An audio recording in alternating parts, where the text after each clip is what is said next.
Alright, yo, what's going on, guys? Welcome back to the lineup. And with the release of Modern Warfare 2 Campaign Remastered today, um, I actually have thought of a new video idea. And if you guys cannot tell by the title, I'm actually going to be ranking every single Call of Duty campaign in order from worst to best.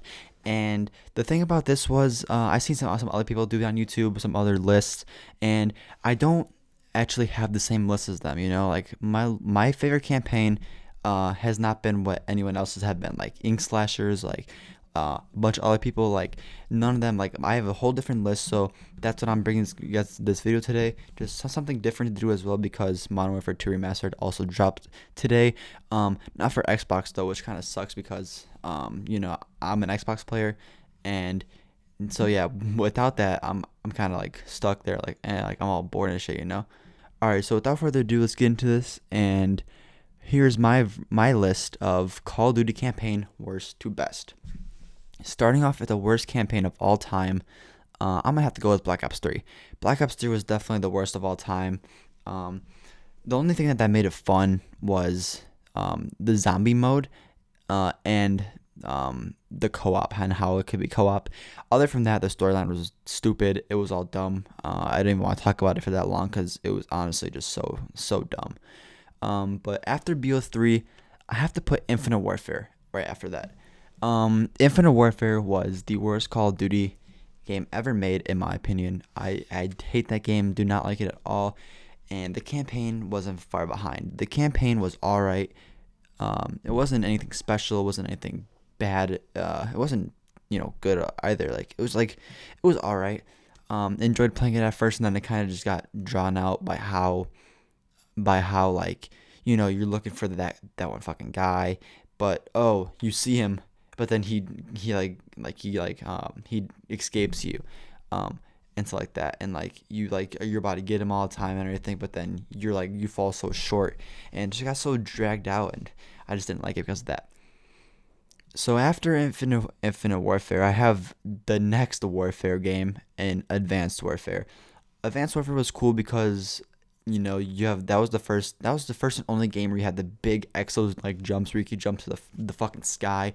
Um, you know, you can jump way higher than the thrust jumpers in Infinite Warfare and BO3.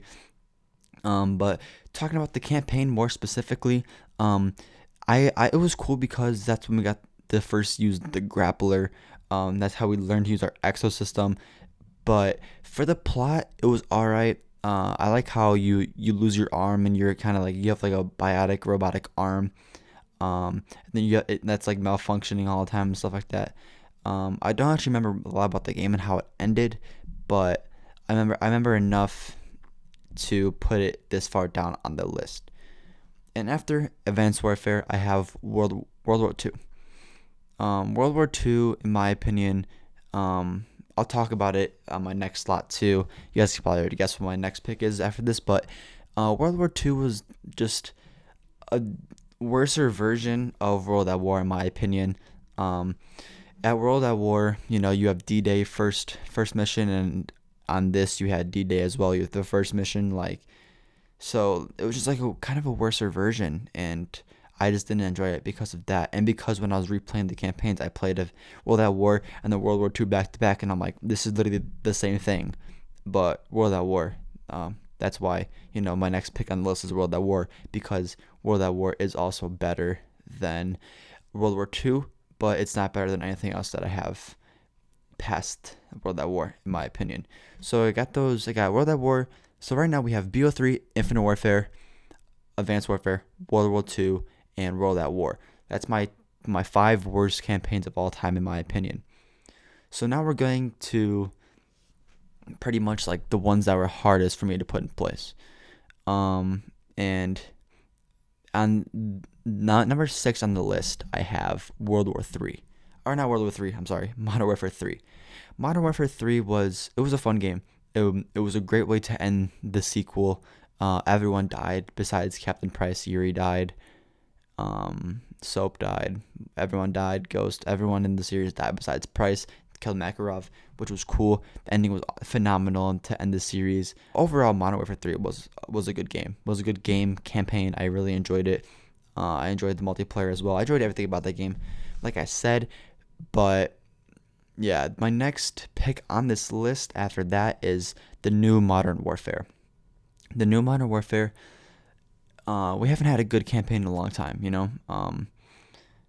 Well, I don't want to say good, but we haven't had like we've had good campaigns, but we haven't had that like one that good, like that worthy in a long time.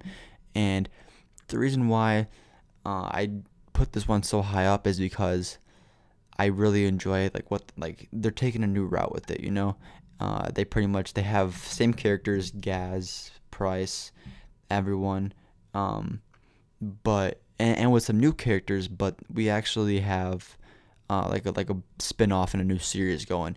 And honestly, that campaign is just really fun as well. I like all the conspiracies behind it on how Makarov actually um he's the one that ordered the hit on Piccadilly, which was the first mission when you play as Kyle or Gaz. Um, so that's cool. All the conspiracies behind it are just so cool and awesome. So that's why I put it after Modern Warfare 3. And then after the new Modern Warfare, I have Call of Duty 4 Modern Warfare, the first ever one. I put this one right under the new Modern Warfare just because this one was the one it like started off everything, started off all the characters, started off the plots, started off the whole franchise, and for that I couldn't be any more thankful because the Infinity Ward made the Modern Warfare series phenomenal, and and then right before the top three, which falls as my fourth favorite Call of Duty of all time, is Black Ops 2. Black Ops 2 was a really it was a really interesting game because you know, you're actually playing as well, starting off the game you play as Mason, the dead Mason, because Hudson found Woods. So you go find him in a shipping container. You got to get him out of there. Uh, Once you do get him out of there, you know Woods is back on his feet. You're fighting with him again for a couple missions, and then you actually play as Mason's kid. I think his name's Alex Mason or something like that. You actually play as him for like you know the rest of the campaign and like some missions as well. And you know he's also with Woods and everything. I'm pretty sure he's with Woods. He fights with Woods, and I just like how Raul Menendez is such a good villain, such a good like character as well for that game and everything. And like I said with the Modern Warfare stuff, um, BO2 and BO1, everything had all that conspiracy behind it, and it was just so good. The conspiracies of like, not conspiracy, but like in game, if you know, once you shoot Mason dead, you can actually, you know, if you shoot him in the leg and like the waist under, he actually won't die. He'll come back at the end of the game.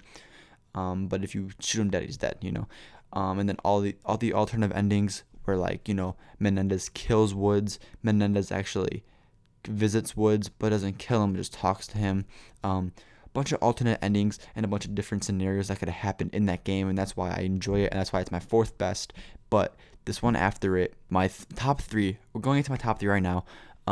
So far in the list we have BO3, Infinite Warfare, Advanced Warfare, World War II, World at War, Modern Warfare 3, the new Modern Warfare, COD 4, and BO2. That's 9 games. We have three more to get through. So my third favorite of all time is Black Ops 1. Black Ops 1, I enjoyed it better than Black Ops 2 just because that's the first time, like I said, you meet all the characters. You meet Woods, Mason, Hudson. You meet everyone. And the whole thing with like Victor. No, it's not Victor Reznov. Everything with like Victor Reznov is just so cool, and how the conspiracy is that Mason's actually hallucinating, and he's actually not there the whole time. That's awesome. That's really cool. I like how they implemented that. I also like the gameplay because the first time you actually ever see Woods, he actually stabs a knife through someone's hand, and then stabs a knife through his hand, hits him, and then you and Mason just pull out a gun and start shooting everyone, all the military agents or military soldiers. Gameplay's phenomenal. Takes place in the Cold War era, and there's actually a theory I saw on YouTube last night that Treyarch and Activision are going to be doing a Black Ops reboot, pretty much of what they did with the new Modern Warfare, and they're going to be doing it with the Black Ops 1 reboot, which if that's true, I don't know how I feel about that, because Black Ops 1 was a like really good game. I enjoyed it so much, and them rebooting it, I feel like Infinity Ward can do it well, but I'm not sure how Treyarch, because Jason Blundell, no, not Vandahar actually stepped off a Treyarch, so I'm not sure if that'll be good without him. All right, and for my second favorite Call of Duty of all time, there's only two left: Call of Duty Ghosts and Modern Warfare 2. Take a guess in the comments real quick. Well, whichever one you said, you could have been right or wrong. I don't know what you said, but it is Modern Warfare 2. Modern Warfare 2 is my second favorite campaign of all time. Especially with it being remastered today. Once it goes on Xbox, I'm gonna buy it. It's $20. I'm gonna play it over again. I'm gonna have some fun with it, and it's just gonna be a really good time. And I cannot wait to get it on remastered. But the reason why it's my second, not my first, is because obviously by process of elimination, Call of Duty Ghosts is my favorite of all time. And the reason why Modern Warfare 2 is under that is because Modern Warfare 2, a phenomenal game. Infinity Ward, when they made it, they did something no other game's ever done before, and which is the mission No Russian, where you walk into a Russian airport, Zakhaev International, and you just start killing civilians. And I get why they put it in there, and they put it in there because at the end, when you get shot by what's his face, Makarov. When you get shot by Makarov, you're American, so he wants everyone to think like Americans did that, but it wasn't. It was actually Russians, but they want to make it because he wants to fight against Americans and everything like that. And the game overall was phenomenal. The campaign was so much fun. You're pretty much tracking down the whole time. And one of the saddest scenes in Call of Duty history happened on that game, which was Ghost dying. That was Ghost dying. That was just, you have it. Yeah, here you go, sir. Shoots Roach. Ghost like, what? And then shoots Ghost. Then burns you guys alive, or burns you alive. Ghost already dead, I think. Yeah, just really sad and really just a phenomenal game. Just well around made game. And then, like I said, my favorite campaign right now of all time is Call of Duty Ghost.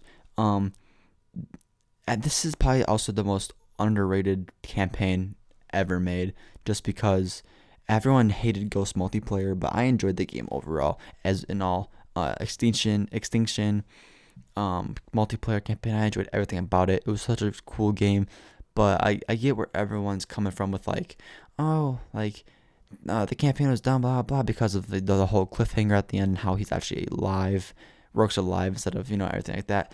But just playing the whole campaign, you find out that your dad's actually a ghost. You and your brother are in the military. You find out your dad's a ghost. You start siding with him to beat Rourke. And then in a mission, Rourke actually finds you guys, captures you, shoots you in the leg, and then shoots your dad dead. Then you guys get off and pretty much try finding him, but he already escaped. And then at the end, you find a train, and then you go on that train. It goes underwater. You shoot him dead. Gotta get your brother out. You're laying back, looking at the sunset. You close your eyes. You look to your right, and then Rourke's there, kicks you in the face, takes you, and is making you an enemy and brainwashes you. And then you're literally stuck in the last scene, just sitting there in like a thing. Like, bro, like I have no idea how to explain it. It's just crazy. Like you got brainwashed. We all know that you're brainwashed. And instead of them making Infinite Warfare, I hope that they're gonna make a Ghost 2 just for that campaign. But I hope one day that they actually do, because that was such a good campaign, such a cliffhanger, and I really want to see it all again, and like actually knows what happens afterwards. Like if they ever do that, I want them pretty much to have like two stories going on at once. One story is gonna be pretty much the brother that did not get captured and the brother that did get captured. And then like it's gonna be like the brother that got captured is gonna like, he's like fighting against the ghost and everything. And then one mission you're gonna fight as the brother that's captured. You're gonna run into him, on the battlefield, and then you're gonna start like remembering some shit, after that fight. And just like kind of like you remember some stuff, go back there, and then Rourke's be like, no, like blah blah blah, and then he'll brainwash you again into it. and kind of like the Winter Soldier, the Captain America, the Winter Soldier. That's how I would like it to be like, but not like, like exactly how it was, but with like the whole brainwashing aspect. That'd be pretty cool in my opinion. And yeah, that's pretty much my whole list, guys. We got BO3, Infinite Warfare, Advanced Warfare, World War II, World at War, MW3, the new Modern Warfare, COD4, BO2, BO1, MW2, and Ghost. That is my list from worst to best campaigns of all time. Hope you guys did enjoy the video. If you guys did, give it a like and subscribe. And me and my friend Scott actually did a podcast it's on Spotify right now. If you guys want to hear that, the link's gonna be in the description below. I'm also going to be coming at you guys. If you guys want me to, I'll come at you with my favorite multiplayers of all time. I'll come at you guys with some different lists, some music videos, not like me, like, I'm saying, like talking about music, reaction videos, whatever you guys want. I'll be coming at you guys with that in the near future. Just let me know what you guys want. And if you guys want anything in particular, follow me on Instagram and Snapchat, or not, Instagram and Twitter and everything like that. And yeah, it's been your boy Anthony, and I'm out of here. Peace out.